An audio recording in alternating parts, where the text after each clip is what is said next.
বন্ধুরা তোমরা আগে ভিডিওটা ভালো করে দেখো, তারপর আমরা এর ফানি কমেন্ট পড়বো। আমি রাজমিস্ত্রির কাজে আইছি, আমি ওরে ভালোবাসে বিয়ে করেছি। এখন তোমাকে সেই শান্তি সহ্য হচ্ছে না। ওরকম একটা সুন্দর মেয়ে, ওই মেয়েরে যে আমি পাইছি, আমার কপাল ভালো। কি করে কি করতে হবে জীবনে, নিজের কাজ নিজে করতে হবে। আজকে তাহলে তো খাওয়াইতে হবে না। ওর কি শরীর খারাপ, তোমাকে তো না দেখা হচ্ছে। तो चलिए शुरू करते हैं। আমরা দাদাকে জামা ছাড়া দেখতে চাই। হ্যাশট্যাগ লুঙ্গিতে পুরুষ। দুটো করে ইট কতক্ষণ নিয়ে যাবে? নিয়ে যেতে যেতে সে মিস্ত্রি একঘুম হয়ে যাবে। ও মা, বর আবার কি বলে, বউ আমার সুন্দরী।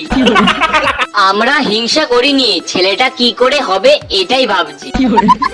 বুক ভরা ভালোবাসা দেখা যাচ্ছে। তুলসী তলায় দিয়ে বাতি, ড্যাশ বলে আমি সতী। খুব ভালো দিদি। লুঙ্গি পুরুষ না, না লুঙ্গি দিদি।